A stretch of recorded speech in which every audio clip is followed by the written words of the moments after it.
AITC రాష్ట్ర నాయకులు CH Pramila ఈరోజు మేడే సందర్భంగా ప్రపంచ కార్మిక దినోత్సవం సందర్భంగా ఇక్కడ మనం ఈ కార్యక్రమాన్ని నిర్వహిస్తున్నాము. ఈరోజు ఒకనాడు ఏదైతే రక్త తర్పణ ద్వారా 8 గంటల పనిదినాన్ని సాధించుకొని ఆ తర్వాత అనేక హక్కుల్ని సాధించుకున్నటువంటి కార్మిక వర్గం ఈరోజు తన హక్కులన్నీ కూడా కోల్పోయి ప్రభుత్వ నిరంకుశ విధానాలకి బలైపోతున్నటువంటి పరిస్థితిని మనం గమనిస్తున్నాము. ఈ పరిస్థితికి వ్యతిరేకంగా కేంద్ర రాష్ట్ర ప్రభుత్వాల కార్మిక వ్యతిరేక విధానాలకు వ్యతిరేకంగా 4 లేబర్ కోడ్లకు వ్యతిరేకంగా అలాగే అసంఘటిత రంగంలో స్కీమ్ వర్కర్స్గా పనిచేస్తున్నటువంటి కోట్లాది మంది లక్షలాది మంది కార్మికుల యొక్క హక్కుల కొరకు పోరాడుతూ ఈరోజు ఏఐయుటిసి మేడేని ఇక్కడ జరుపుకోవడం జరుగుతుంది.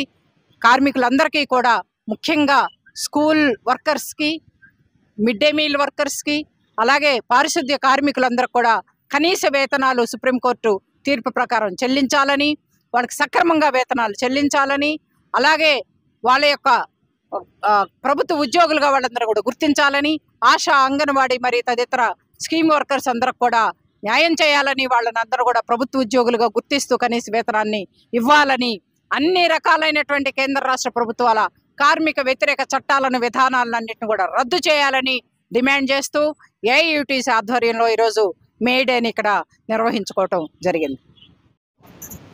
నా పేరు ఎస్ గోవిందరాజులు. నేను Andhra Pradesh united school workers union గౌరవాధ్యక్షులుగా పనిచేస్తున్నాను.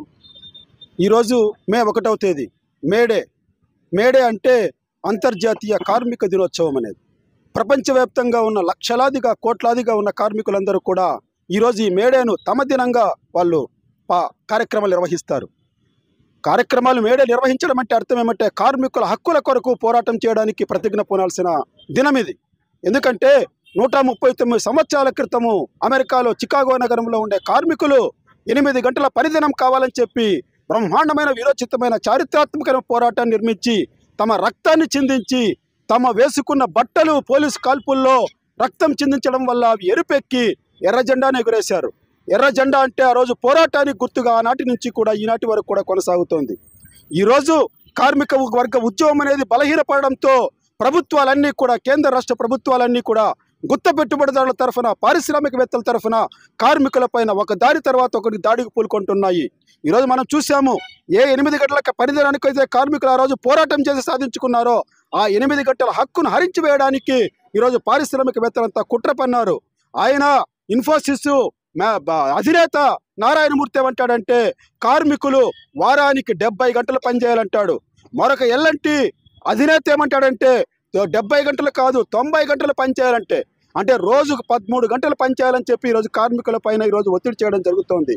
కాబట్టి కార్మికుల హక్కులన్నీ కూడా హరించి వేస్తున్న ఈ సందర్భంలో కార్మిక వర్గము చైతన్యవంతులై తమ హక్కుల కొరకు పోరాడాల్సిన సందర్భం ఇదే అని ఈ సందర్భంగా వాళ్ళంతా ప్రతిజ్ఞ తీసుకోవాల్సిన సందర్భమని మేము తెలియజేస్తూ, ముఖ్యంగా ఈరోజు మన ఆంధ్రప్రదేశంలో గ్రామ ప్రాంతాల్లో పనిచేస్తున్న స్వీపర్స్, పారిశుద్ధ కార్మికులు 6,000 రూపాయల జీతాన్ని పొందుతున్నారు. అంటే రోజుకు 200 రూపాయలు కూడా కాదు.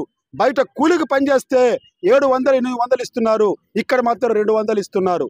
కాబట్టి వాళ్ళ జీతాలు కనీస వేతనం ఇవ్వాలని చెప్పి డిమాండ్ చేస్తూ, అదేవిధంగా స్కూల్లో, ప్రభుత్వ స్కూల్లోనే వెట్టి చాకరీ జరుగుతోంది, శ్రమ దోపిడీ జరుగుతోంది. స్కూల్లో పనిచేస్తున్న పేదరికంలో ఉంటున్న ఆయాలు వాళ్ళు కూడా వేల సంఖ్యలో 45,000 మంది ఉన్నారు. వాళ్ళకి ఇస్తున్న జీతం కూడా 6,000. 6,000 కూడా సక్రమంగా ఇవ్వడం లేదు. ముఖ్యంగా మధ్యాహ్న భోజన పథకంలో పనిచేస్తున్న కార్మికులకైతే ఇస్తున్న 3,000 కూడా గత 4 నెలలు కూడా 3,000 ఇవ్వడం లేదు. ఎందుకు ఇవ్వడం లేదో ఏ అధికారికి తెలియదు, ఏ నాయకుడికి కూడా తెలియదు.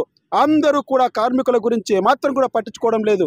ఇలాంటి పరిస్థితుల్లో ఈ మేడే సందర్భంగా కార్మికులకు అందరికీ ఇచ్చే ఒకే ఒక సందేశం ఏమంటే కార్మిక హక్కులు అనేటివి ఎవరో దయదలిస్తే ఇచ్చేది కాదు, ఎవరో మనల్ని ప్రతిమాలితే ఇచ్చేటివి కాదు.